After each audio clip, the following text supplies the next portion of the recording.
My name is Ethan Cole, a man whose heart has been thoroughly shattered, now ready to embrace the single life. The air conditioning in the CEO's office was cranked up too high.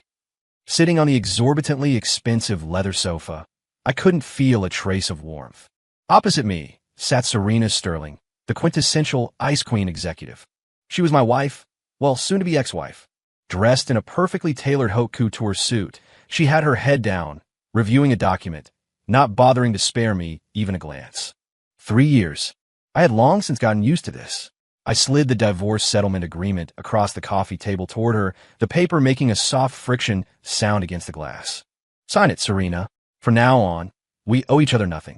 My voice was as calm as a stagnant pool, sounding unfamiliar even to my own ears. She finally looked up. That face, the one I had once loved to my very core, now held nothing but coldness and impatience. Understood. She picked up the Mont-Blanc pen from the desk and, without a moment's hesitation, signed her name at the bottom of the agreement, Serena Sterling. Her signature was just like her personality, sharp, jagged, and indifferent. Looking at those letters, the last thread of hope in my heart was severed by the stroke of her pen. I let out a long breath, feeling as if a boulder that had been crushing my chest for 3 years had finally been lifted. I was free. 3 years ago, we entered into a contract marriage. Everyone said I, Ethan Cole, had hit the jackpot, marrying the heiress of Sterling Enterprises and skipping 30 years of struggle. Struggle. For the past 3 years, I lived like a punchline. I thought a marriage required effort. I desperately tried to be good to her. I thought even a stone could be warmed up eventually. She had a sensitive stomach, so I, a man who had never stepped foot in a kitchen, forced myself to learn from cooking videos until I was practically a master chef, making different stomach-soothing soups and meals for her every day. The result? The number of times she came home could be counted on one hand. The meals I painstakingly prepared usually ended up in the trash. Her mother, my dear mother-in-law, never thought much of me. She felt I wasn't good enough for her daughter, mocking me every time we met, calling me a social climber trying to marry into wealth. Her sister, my spoiled sister-in-law, went out of her way to embarrass me. Once, in front of all our relatives, she accidentally spilled red wine on me, then covered her mouth and laughed that I was wearing a cheap, off-the-rack suit. I endured it all. I told myself that as long as Serena's heart was with me, it was all worth it. But her heart had never been with me. To help her consolidate her position in the company, I pulled 3 all-nighters to create a perfect project proposal, helping Sterling Enterprises secure a critical partnership with an overseas firm.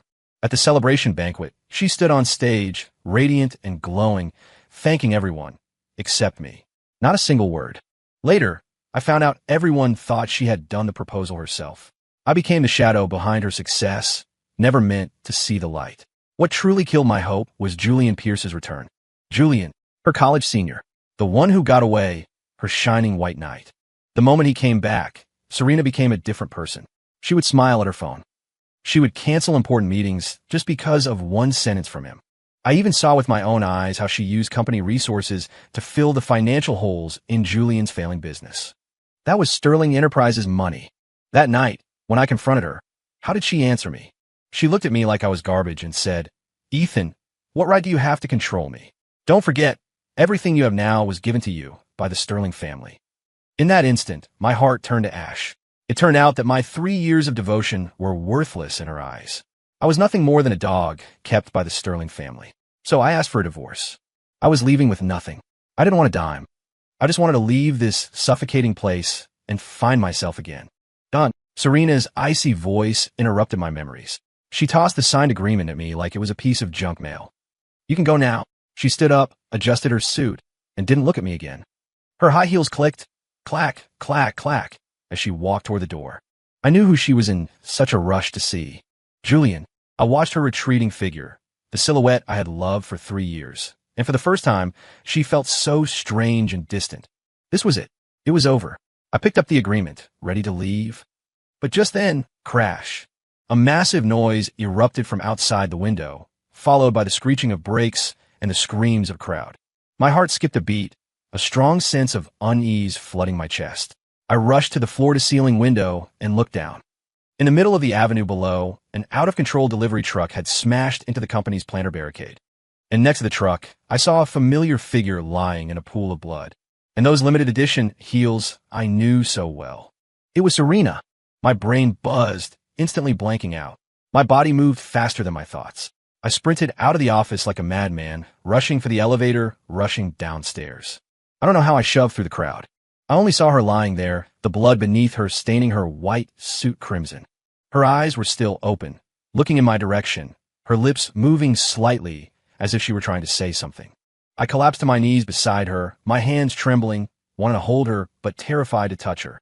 Serena. Serena. I screamed her name, my voice hoarse. She seemed to hear me. Her eyes found a sliver of focus. Then, I saw a tear slide from the corner of her eye. Her hand lifted with great difficulty, not reaching toward me, but moving toward her own abdomen. That area was a blur of blood and ruin.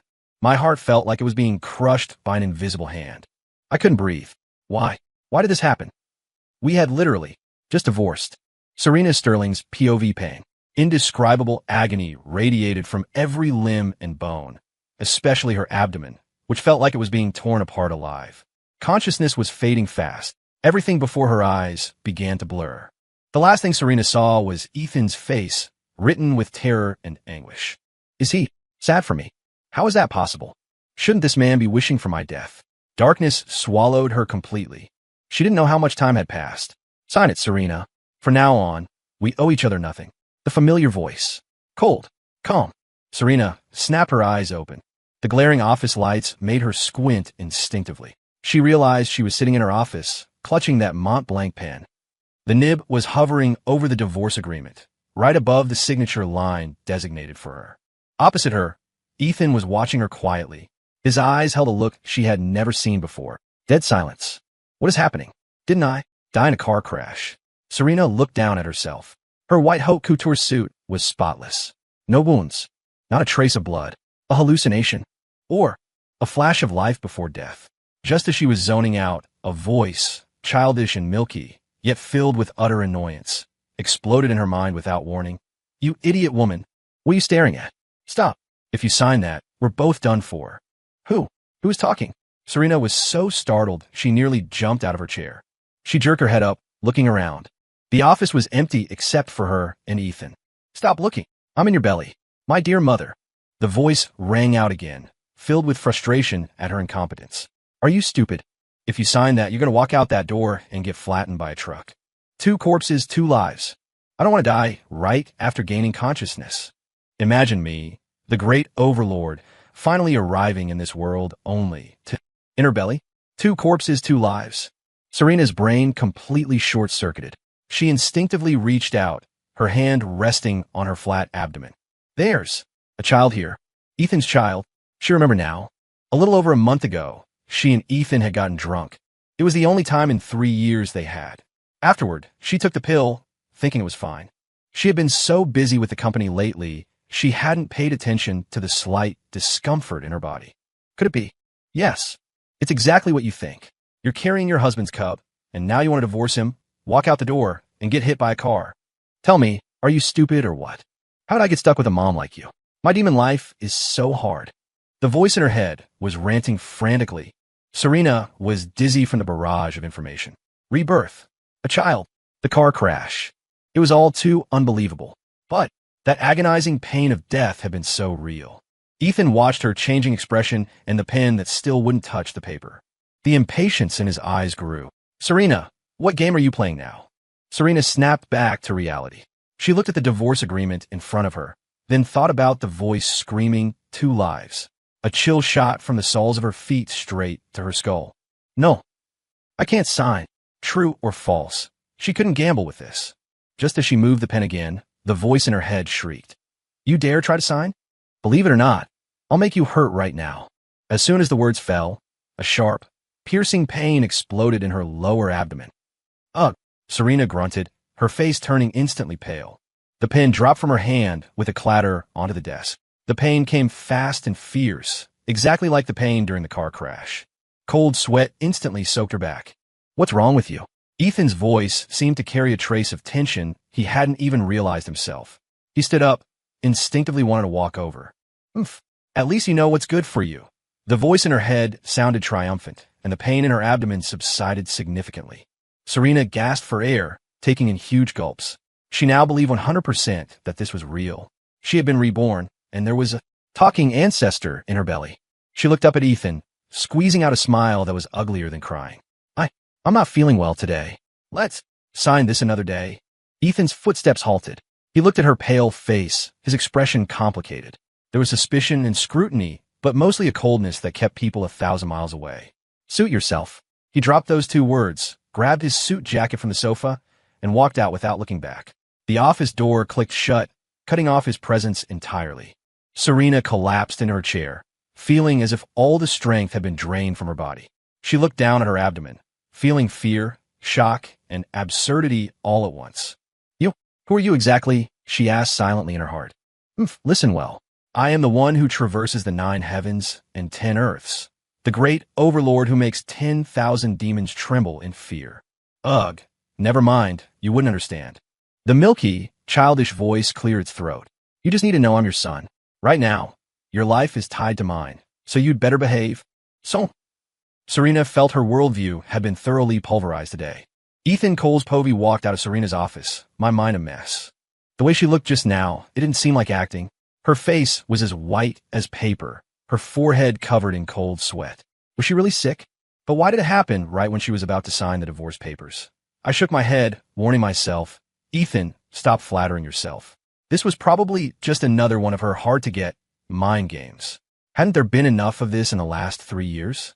Every time I was disheartened and ready to give up, she would casually toss me a crumb of sweetness, a word of concern, a look, reigniting the dying embers of my heart. Then, after I went through fire and water for her again, she would stomp it out without mercy. I was tired. I didn't want to play this game anymore. I returned to our home, a home in name only, and went straight to the guest room. Yes, we had been married for 3 years and had slept in separate rooms for 2.5 of them. I started packing my things. Honestly, there wasn't much to pack. In this house, the things that belonged to me were pitifully few. Some clothes, a few books, a toothbrush, a water cup. This so-called home was more like a luxury hotel where I was crashing. I packed my belongings into a suitcase, planning to move out tomorrow. As for Serena, she could stall all she wanted. My heart was already dead. What difference did a day or 2 make? That evening, I cooked a simple bowl of noodles for myself. Just as I sat down at the dining table with my bowl, the master bedroom door opened. Serena walked out. She had changed into silk pajamas. Her complexion still wasn't great. Seeing me eating noodles alone, she froze. I ignored her, picking up a chopstick full of noodles and stuffing them into my mouth. To be honest, it felt strange. We were in the same space, yet it felt like we were separated by a transparent wall. Neither of us could reach the other. She just stood there, watching me. The atmosphere was so awkward you could build a 3-bedroom apartment with attention. Just as I was about to take my bowl back to the guest room, she suddenly spoke.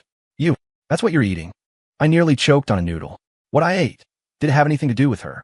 In the past, when I made a table full of food and waited for her until midnight, did she ever care what I ate?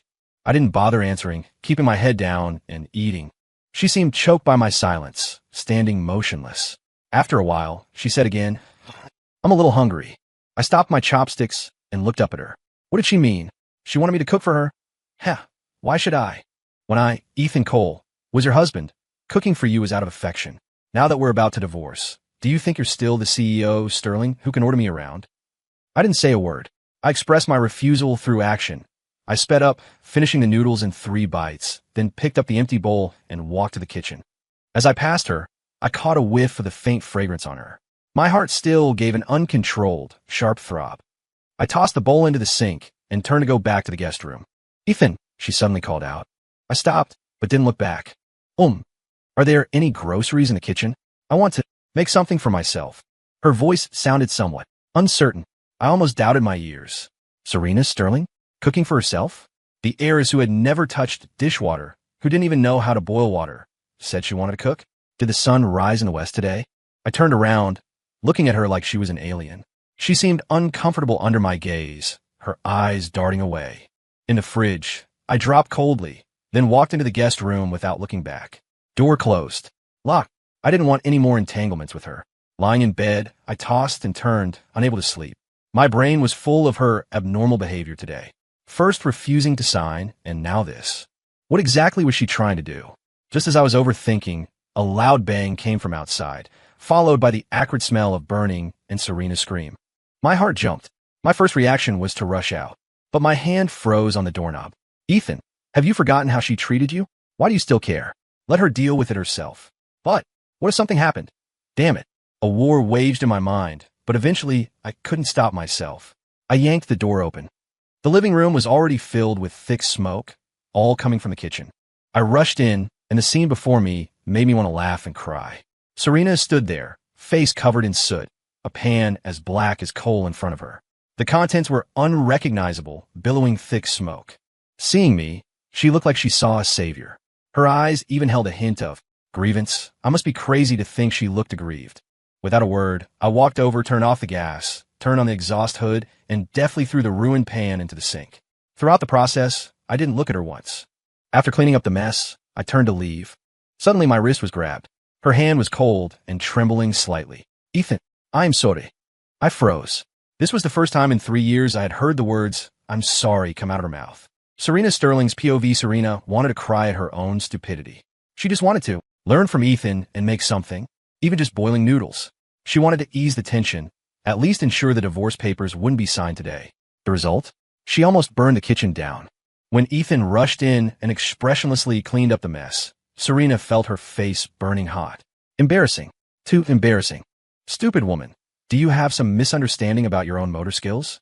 You can't even work a microwave, and you want to learn to stir fry like Dad? Are you trying to torture yourself, or torture that pan? In her head, the little monster, claiming to be her son, started his daily roast. Serena had gone from shock to numbness. She found that apart from having a sharp tongue, this little monster didn't seem bad. At least he saved her life. When Ethan finished cleaning and turned to leave with that cold face, Serena didn't know where she got the courage, but she grabbed his wrist. Ethan, I'm sorry. The words slipped out. After saying them, she stunned herself. When had Serena Sterling ever apologized to anyone? Ethan was stunned too. He turned, his eyes full of inquiry and disbelief. Sorry for what? He asked, no emotion in his voice. I shouldn't have made the kitchen like this. Serena found a lame excuse. Is that what you should apologize for? You should be hugging Dad's leg, crying, Hubby, I was wrong. My brain was turned to mush. I was tricked by that two-faced snake Julian. I'll never divorce you. That is the correct operation, okay? The little monster in her head was jumping anxiously. Serena's face turned even redder. How could she say something so shameless? Ethan looked at her, a flicker of mockery passing through his eyes. It doesn't matter. I won't be living in this house much longer anyway. He gently shook off her hand, his tone distant and polite. With that, he returned to the guest room and didn't come out again. Serena stood alone in the messy kitchen, staring at his closed door. For the first time, an indescribable sourness and panic surged in her heart. He really seemed like he was leaving. This thought pierced her heart like a needle for the first time. Before, no matter how she neglected him or ignored him, he was like a tireless spinning top, circling around her. But now, the way he looked at her was colder than how one looks at a stranger. Now you know fear? Too late. Dad's heart has been damaged by you so badly, it's like a QR code that won't scan. Let me tell you, if you don't step it up, Dad is going to be snatched away by some flashy hussy outside. What flashy hussy? Serena instinctively asked internally. Who else? It's that woman named Victoria Lane, the new partner in the company. She looks decent on the outside, but she's definitely plotting against Dad. Dad was laughing and talking with her just this afternoon. The little monster's voice was filled with a sense of crisis. Victoria Lane? Serena remembered. She was a representative from a partner company expanding new business, an outstanding career woman. Ethan was laughing and talking with her. An inexplicable irritation and jealousy rose uncontrollably from the bottom of her heart. This was the first time she had felt such strong emotions because Ethan was close to another woman. Feeling the crisis? Good. Listen to me. Go to the company tomorrow and declare sovereignty. Let him know you are the queen. Declare sovereignty? Serena frowned. She had never done such a thing. Oh my God, Mom, you are worrying me to death. The little monster sighed deeply. Fine, fine. This great overlord will reluctantly give you some on-site guidance. The next day, Serena broke precedent. Instead of going directly to her CEO office, she found herself, as if possessed, walking toward Ethan's department. Although Ethan held the title of vice president, in the company he was more like a senior project manager, doing the hardest and most tiring work. As soon as she reached the department entrance, she saw the scene inside through the glass wall. Ethan was standing next to Victoria's desk, leaning down slightly, pointing at something on the computer screen, discussing it with her. The two were very close. Victoria looked up at him, a gentle smile on her face, her eyes filled with undisguised admiration. And Ethan, though his expression remained mild, had a relaxation about his brows and eyes that he never showed in front of Serena. The scene was incredibly piercing. Serena felt like her heart was blocked by something, suffocating her. See, that woman's eyes are practically glued to Dad. Attack! Rush in there. Use your belly to stage an accident. Say your stomach hurts and make him take you to the hospital. The little monster was frantically strategizing in her brain. Stage an accident? Serena's mouth twitched. That was two. But looking at the two of them chatting happily, she gritted her teeth, steeled her heart, and pushed open the department door. She deliberately pretended not to see Victoria, walking straight to Ethan, her voice carrying a trace of grievance she didn't even notice herself. Ethan, I'm not feeling well. Ethan and Victoria turned to look at her simultaneously. Ethan's brow immediately furrowed. Why are you here? Victoria stood up, smiling politely at her. Hello, CEO Sterling. Serena didn't even look at her, staring straight at Ethan. Act. Keep acting. Cover your stomach. Make your expression more painful. Yes, furrow your brows tighter. Oh my God, you have zero talent for acting. Listening to the off-site coaching in her head, Serena took a deep breath, lifted her hand to cover her lower abdomen, and squeezed out a pained expression. She calculated the angle, softened her body, and prepared to fall into Ethan's arms. But then her foot actually snagged on something. She really lost her balance, let out a cry of surprise, and fell solidly forward. It's over. I messed up the act. The expected pain didn't come. She fell into a warm, familiar embrace. It was Ethan. He had instinctively caught her. His arms were strong, holding her steadily. Buried in his chest, smelling the clean, pleasant scent on him, Serena's heart skipped a beat. Ethan Colespovey admit, the moment Serena fell into my arms, my heart faltered. Her body was soft, carrying a familiar fragrance. For a split second, I almost thought we had returned to the past. But the feeling lasted less than 3 seconds. I woke up immediately. I helped her stand steady, then quickly let go, taking a step back to create distance between us. A flash of disappointment crossed her face, but she hid it quickly. CEO Sterling, are you all right? Victoria asked with concern, a hint of inquiry in her eyes. I'm fine. Serena shook her head, then looked at me again. Ethan, my stomach hurts a little. Can you take me to the hospital? Her voice was soft, carrying a hint of pleading. If this were before, I would have agreed without hesitation, terrified something was wrong. But now I just found it laughable. It was happening again. That tone of treating me like a tool. When she needed me, she showed weakness. When she didn't, she kicked me away. I looked at her, my heart cold. The company has drivers. You can have your assistant arrange one. I still have work to do. I refused, my tone without a ripple. I saw the light in her eyes dim instantly. She bit her lip, seemingly shocked that I would reject her so bluntly. Victoria stood aside, smart enough not to speak, just watching quietly. In the office, the gazes of all the colleagues drifted toward us, the atmosphere awkward to the extreme. Ethan, she seemed to want to say more. Just then, my phone rang. I took it out. It was an unfamiliar number. I walked aside and answered. Hello, is this Mr. Ethan Cole? On the other end was a cultured, elegant male voice. Speaking. Who is this? Hello, I'm Julian Pierce. Julian. Hearing that name, my pupils constricted sharply. I instinctively looked at Serena, noticing her face had changed too, her eyes filled with panic. Oh, is there something you need? I try to make my voice sound calm. It's like this. Julian's tone sounded polite, but carried a haughty superiority. I heard you and Serena are having conflicts lately. Maybe even divorcing. He paused, then continued. Mr. Cole, I know you might have some misunderstandings about my relationship with Serena, but we're just friends. Serena, well, Serena doesn't love you. I hope you won't hurt her over a small thing like divorce. Heh, I almost laughed out loud. What was this? The real owner showing up to declare sovereignty, giving me, the husband, a dressing down? How hypocritical. Mr. Pierce, I interrupted him.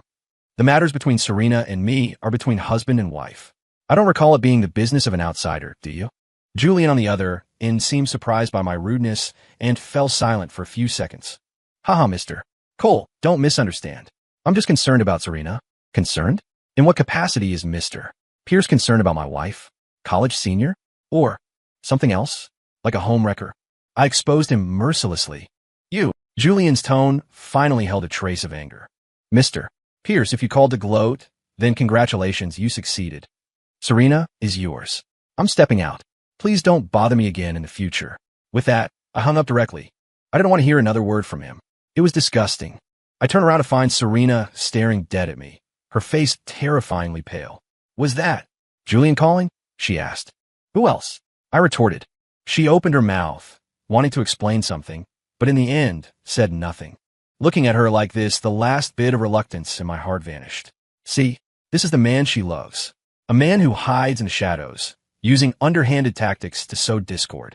I was blind to think such a person could be my rival. He wasn't even fit to carry my shoes. Ignoring her, I turned to Victoria. Director Lane, let's continue. Victoria nodded, gave Serena a complicated look, and refocused on work.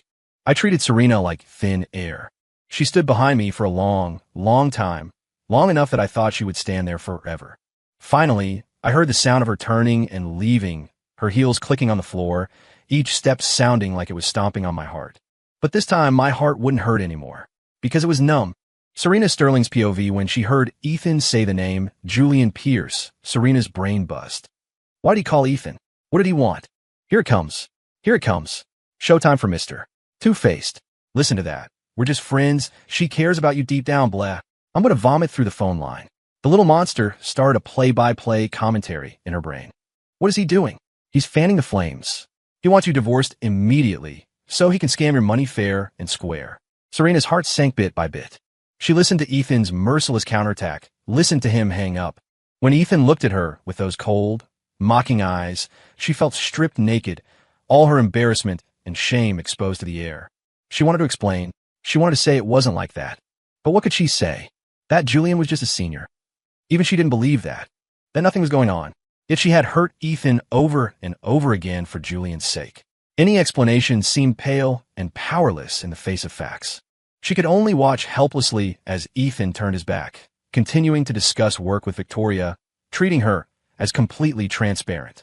In that moment, Serena tasted a flavor she had never known before. It was called heartbreak. She fled that suffocating place in disgrace. Back in her office, she immediately took out her phone, found Julian's number, and dialed. The call connected quickly. Serena, you finally contacted me. I thought. Why did you call Ethan? Serena interrupted him coldly. Julian on the other end paused, then used an aggrieved tone. I was just worried about you. I heard he wants to divorce you, and I was afraid he might cause trouble. Serena, I'm doing this for your own good. For your own good? He's doing it for the cash in your pocket. Stupid woman, wake up. This man has, I am a fraud, written from head to toe. For my own good? Serena laughed coldly. For my good, you go and provoke him, making our already bad relationship even worse. I didn't. Serena, how can you think of me like that? Is that the kind of person I am in your heart? Julian sounded incredibly hurt. If it were before, Serena would have softened immediately and apologized. But now, listening to the little monster's real-time roasting in her head and recalling Julian's behavior since returning to the States, she questioned her judgment for the first time. Since Julian came back, he had never truly cared about whether she was tired or happy. What he talked about most was her company, her projects, and when she would get divorced. Today, he deliberately called to provoke Ethan. Was that the behavior of a polite, decent man?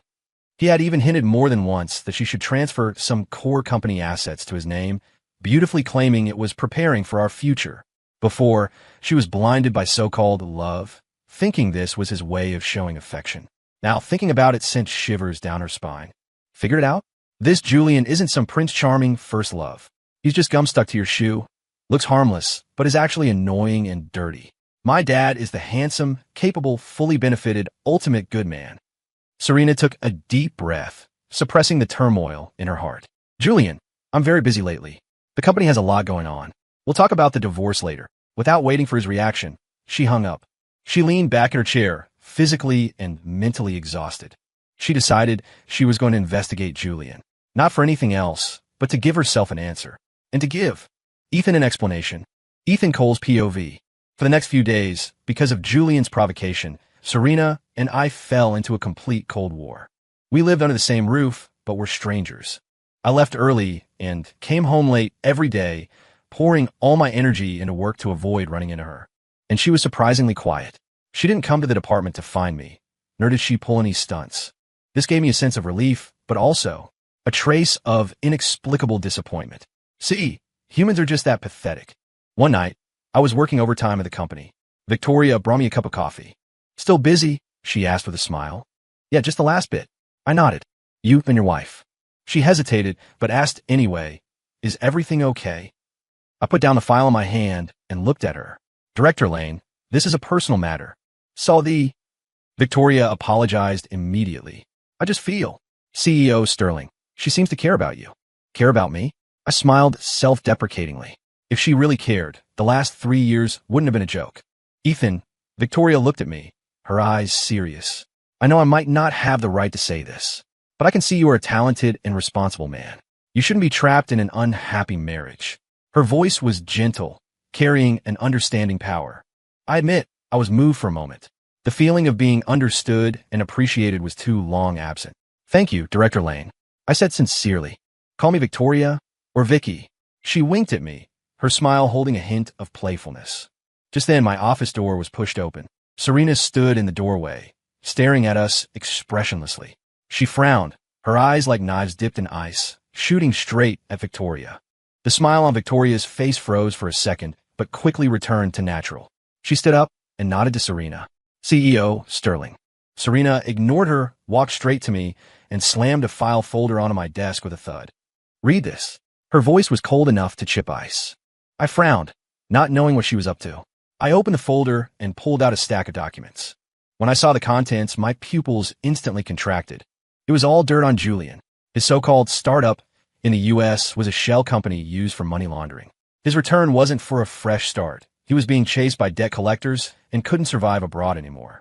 The company he founded here was also just a shell. And his goal in approaching Serena was clear from the start. He was after the Sterling family fortune. The file even contained chat logs between him and his accomplices. Wait until I handle that stupid woman Serena and get the Sterling money. Then we go abroad and live like kings. She still thinks I'm her innocent first love. It's hilarious. The more I read, the colder my heart got, and the tighter my fist clenched. This Julian was utter trash. I looked up sharply at Serena. Her eyes were red, she was biting her lip hard, and her body was trembling slightly. I couldn't imagine how earth-shattering it must have been for her to read these things. After all, that was the man she had loved for so many years. What do you want me to do? I asked, my voice hoarse. She took a deep breath, a glint of resolve flashing in her eyes. Ethan, I know I wronged you. Before I was blind. I was a jerk, but right now he still holds many of Sterling Enterprises' cooperative projects and funds. I can't let that scum ruin the Sterling family, ruin my father's life's work. She looked at me, her eyes holding a fragility and pleading I had never seen before. Help me, please. Let's join forces to bring him down. Make him pay for everything he's done. I looked at her red eyes, looked at the regret and pain at the bottom of them. I fell silent. Honestly, I didn't care about the Sterling family. The law would handle trash like Julian. I just wanted to leave this vortex as soon as possible. But, seeing her like this, my heart, which should have been dead, annoyingly rippled again. I couldn't forget. When I first married into the Sterling family, and everyone looked down on me, she stood up and told everyone, Ethan is my person. Try touching him and see what happens. Although that might have just been her heiress temper defending her property, I remembered it for 3 years. Okay, I heard myself say, I'll help you. Let's deal with the rabid dog outside first. Then we can settle the account between us. Victoria stood aside, taking it all in. She said nothing, just quietly exited the office, thoughtfully closing the door for us. Only Serena and I were left. The atmosphere was subtle. Thank you, she whispered. I didn't speak, just reorganized the documents and put them back in the folder. He's been following up on the West City project recently, trying to get a slice of the pie from us. I said, this is an opportunity. She nodded, her eyes returning to the sharpness a CEO should have. I know what to do. Looking at her in that moment, I suddenly felt that we had never been as aligned as we were now. How ironic. Serena Sterling's POV. After getting Ethan's promise of, I'll help you, the stone hanging in Serena's heart finally landed. She knew that if Ethan was willing to act, Julian would have absolutely no chance of turning things around. She knew Ethan's business talent better than anyone. It was just that before, she was blinded by infatuation and prejudice and refused to admit it. At least you have some conscience, Nona begged my dad. The little monster grumbled in her head. But let me remind you, after dealing with that guy named Pierce, you need to work harder on Dad. The fire in the crematorium of chasing back your husband isn't burning hot enough yet. Serena's cheeks heated slightly. She knew. Solving Julian was just the first step. The massive chasm between her and Ethan was the hardest thing to bridge. In the following days, Serena and Ethan began their joint operation. They had meetings, analyzed projects involving Julian's company, and formulated plans against him. Their communication increased, though mostly limited to work. But even so, it gave Serena a long-lost sense of sweetness. She began to crave this feeling. She would use work discussions as an excuse to drag things out until late, then say, "It's late, let's grab dinner together." Ethan usually wouldn't refuse, but he wasn't enthusiastic. They would go to a restaurant near the company, sit face-to-face, and eat quietly. Most of the time, it was Serena finding topics to talk about, while Ethan would only respond with an occasional "more." The atmosphere remained awkward, but Serena never tired of it. She began to observe Ethan. She discovered he was quiet when he ate, disliking conversation. He liked his Americanos black, no sugar. When reading files, he habitually tapped his finger on the desk. These details she had never noticed before now seemed incredibly clear and charming. "My husband is so handsome." "Simp, are you drooling? Is Dad's handsomeness something you can just stare at?" The little monster came online for his daily check-in. "What's the use of looking? Act. Give him some food. Pour him water. Show your gentle and virtuous side." Serena blushed at the scolding. As if possessed by a ghost, she actually picked up a piece of food with her chopsticks and placed it in Ethan's bowl. Ethan's eating motion paused. He looked up, staring at her with complex eyes. "I could do it myself." Saying that, he silently moved that piece of food to the side. He didn't eat it. Serena's heart instantly went cold halfway. Does he hate me that much? He won't even touch food I touched. Strong grievances and sadness surged up. Her eyes reddened instantly, her mouth turning down. "Oh no, too aggressive." The little monster patted his. "Well, he didn't have a forehead yet. Dad is skittish right now. You have to take it slow, step by step." Serena sniffled, holding back the tears. She couldn't cry. She had no right to cry. She brought all of this on herself. Some time passed. The plan went smoothly. At a crucial project bidding meeting, Julian took the stage with his carefully prepared proposal, full of confidence. He didn't know his proposal had long been figured out by Ethan, and Ethan had set countless traps waiting for him. In front of all the partners and media, Ethan clearly and logically pointed out the fatal loopholes and falsified data in Julian's plan, point by point. Then, Serena stepped up. In front of everyone, she played the audio recordings exposing Julian's shell company, his embezzlement of sterling funds, and those filthy chat logs. The audience was in an uproar. Julian's face went from red to pale, then to iron gray. He stood on stage like a dog that had been skinned, accepting the scorn and spittle of the crowd. "Serena Sterling, you set me up," he screamed hysterically, pointing at her. "You brought this on yourself. I was so good to you, yet you were plotting against me from the start." Serena looked at him coldly, no warmth in her eyes. The Prince Charming, that once made her heart flutter, now only disgusted her. Julian was ruined. Saddled with massive debt and suspected of fraud, he was soon taken away by the police. It was immensely satisfying. With the big trouble of Julian solved, Serena thought her relationship with Ethan could thaw. She thought they could start over. That night, she meticulously prepared a table of food. Although the presentation wasn't great, it was the result of her long effort. Like a little wife waiting for her husband, she dressed up beautifully and sat at the dining table waiting for Ethan. The door opened. Ethan returned. Seeing the table of food and her dressed up, he froze. "Ethan, celebrating our victory." Serena stood up and smiled at him. Ethan didn't speak. He just walked up to her and placed a document on the dining table. It was that divorce settlement agreement, just a reprinted copy. The smile on Serena's face solidified instantly. Julian's matter is resolved. Ethan looked at her, his tone calm, without a ripple. "Our cooperation ends here too. Now, can you sign it?" Ethan Coles-Povey looked at Serena's instantly paling face. "There was no thrill of revenge in my heart, only a desolate exhaustion. This farce needed to end." "Why?" She looked at me, her voice trembling. Aren't we already? We were just partners." I interrupted her. "The cooperation is over, so naturally, we return to the starting point." "Starting point?" She laughed self-deprecatingly. "Our starting point is divorce. Is that it?"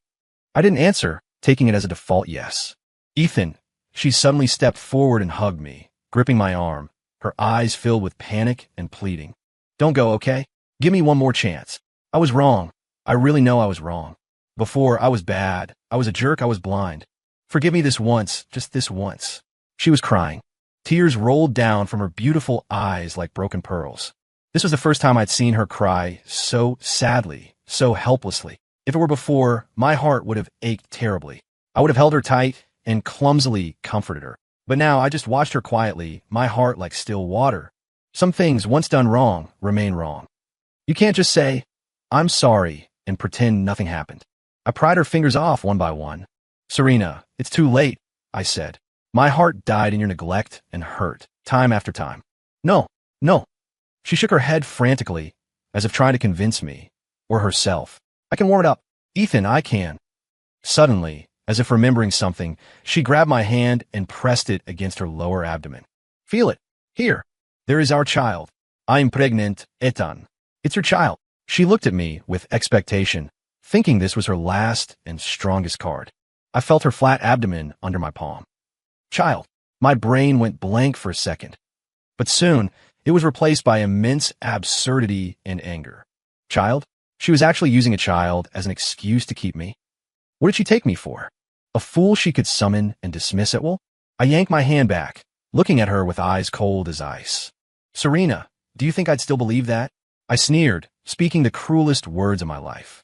"This child is Julian's, isn't it? Haven't you two been inseparable lately? You even have a child. So why are you coming to me? Or did Julian fall, and now you want me to be the cheap father? Serena, I wish you and your child happiness." My words were like the sharpest knife, slicing her into pieces. I saw the blood drain from her face instantly, her body swaying as if she would collapse at any moment. Her lips trembled, wanting to say something, but unable to produce a single word. In those eyes that were once so proud and bright, now, only despair and deathly silence remained. I knew I won. I paid her back double using the way she once hurt me. But why did my heart hurt so much? Hurting like it was going to crack open. I dared not look at her again, afraid I would soften. I turned and strode out of that place, fleeing. Behind me came the sound of her heart-wrenching sobbing. Serena Sterling's POV this child is Julian's, isn't it? When Ethan said that sentence, Serena felt her entire world collapse. How could he think of her like that? She admitted she had admired Julian before, but she, Serena Sterling, had her own lines. During the marriage, she and Julian had always been innocent. How could this child be Julian's? Bastard. Son of my dad. How could he say that? I am furious. This great overlord wants to go out there and fight him. In her head, the little monster was so angry he was incoherent, jumping with rage for the first time. But Serena couldn't feel a shred of anger. She only felt overwhelming sorrow and despair. So, in his heart, she was that kind of loose, shameless woman. So, he had never trusted her. All her strength was drained. Serena signed the divorce agreement in a daze. She watched Ethan's retreating back, unable to even speak a word to make him stay. Say what? He didn't believe. Whatever she said was useless. In the days that followed, Serena was like a walking corpse. She didn't go to the company. She locked herself in that empty house. Ethan's things were all gone. In this house, there wasn't a single trace of his presence anymore. She had insomnia all night, every night, missing Ethan's goodness to her, closing her eyes only to see his cold, disappointed eyes. Stupid woman, are you just going to give up like this? Dad was just blinded by anger for a moment. You need to show proof. Go to a prenatal paternity test. Slap the report in his face. The little monster roared in her head, hating iron for not becoming steel. Proof. Yes, proof. Serena seemed to grab the last straw. She acted immediately, using all her connections to get a DNA test report for her, Ethan, and the fetus in the fastest time possible. The report clearly showed a parent-child relationship between them. Clutching that report like a ticket to happiness, she rushed out like a madwoman. She needed to know where Ethan was. She checked his credit card records, tracked his movements. Finally, she found him at the airport. He was about to go through security, Victoria standing beside him. The two of them looked so compatible. Serena's eyes reddened instantly. She rushed over regardless of everything, hugging him tightly from behind. Ethan, don't go. Ethan's body stiffened. Turning to see it was her, his brow furrowed tight. Victoria also looked at her in surprise. Serena, let go. Ethan tried to pull her off. I won't. Serena hugged tighter. She held the test report up to his face, crying and shouting, Look, the child is yours. It's really yours. That night, you drank too much, don't you remember? The child is really yours. I have nothing with Julian. I am innocent. Ethan, believe me. Believe me just this once, okay? She cried until she could barely speak, trampling all her pride and self-esteem underfoot. She could give up everything in the Sterling family. She could want nothing else. She just wanted him. In the airport, everyone looked their way, pointing and whispering. Ethan looked at her near collapse, looked at the report in her hand. Shock, emotion, and pain flashed in his eyes. He was silent for a long, long time. Long enough for Serena to think he would soften. Then, he raised his hand and gently patted her head. The movement was incredibly gentle. Just like before, every time she threw a tantrum, he would do this, helplessly and dotingly patting her head. Serena's heart instantly ignited with hope. Did he forgive her? Serena, he spoke. His voice was light and soft, yet carried a cruel calmness. I don't love you anymore. Serena Sterling's povey don't love you anymore. 6 simple words, yet like a bolt of lightning. They struck Serena, charring her outside and shattering her soul. Her hands holding him slipped down weakly. Her mind went blank. He said, he doesn't love her anymore. So this was the most hurtful thing. More than misunderstanding, more than accusation, more than any vicious language. He believed the child was his, but he didn't love her anymore. Ethan didn't look at her again. He turned, pulled his suitcase, and walked into security with Victoria. His back view held not a shred of lingering attachment. Serena stood there like a statue with its soul removed, letting the people around her point, letting tears blur the entire world. She lost. She lost completely. Sigh. Stupid woman, don't cry. The voice of the little monster in her head carried a clumsy comfort for the first time. Men, out with the old, in with the new. Puffed. No, Dad is just stubborn. He definitely still has you in his heart. Look, he even patted your head just now. Serena didn't respond. She felt her heart had flown away with Ethan. Several months later, a loud cry of a baby came from the VIP ward of the hospital. Serena gave birth. It was a boy, lying on the hospital bed, pale-faced, looking at the wrinkly little guy the nurse held. Her eyes were complex. This was the only connection left between her and Ethan. She didn't abort him, because she couldn't bear to, and also because this little monster, who had lived in her belly for 10 months, bickering with her every day, had become an inseparable part of her life. Hey, stupid woman, have you stared enough? Find me something to eat. This great overlord is hungry. The newborn little guy yelled at her mind with full vigor. A faint smile finally appeared on the corner of Serena's mouth. She became a single mother, running the massive Sterling enterprises while raising this wingman son who made her both love and hate him. Life was busy and fulfilling. She didn't disturb Ethan's life anymore. She only occasionally saw news of him in financial reports. He went abroad, partnered with Victoria to start his own company, and was incredibly successful. There was no place for her by his side anymore. The only fortunate thing was that he didn't seem to become lovers with Victoria. One day, Serena sat in front of the floor-to-ceiling window, holding her chubby, white son, watching the traffic outside. Baby, she whispered to the son in her arms. Do you think Daddy misses us? Misses. Definitely misses. The little guy waved his tiny fist in her brain. He must be regretting it to death right now. Serena smiled bitterly and didn't speak. Stupid woman, don't lose heart, hey. The little monster seemed to sense her low mood and started cheering her on. The road to winning back a husband is long and arduous. We just finished the novice village mission. Next is the real challenge. I have already formulated a perfect demon lord mom chasing husband plan. Step 1. Raise this great overlord to be chubby and undeniably cute. Step 2. Wait until I learn to talk. Then I'll video call him every day and meld him with my cuteness. Step 3. Listening to her son chattering in her head, planning the scheme to win her husband back. The light in Serena's eyes gradually returned. Yes, the road is still long. She was no longer the high and mighty CEO Sterling. She was just a clumsy woman who wanted to chase her husband back, and a little monster determined to help his mom and dad reunite. Although the road to chasing her husband was hard, looking at this fresh little life in her arms, she felt that perhaps it wasn't too late for everything. Story complete.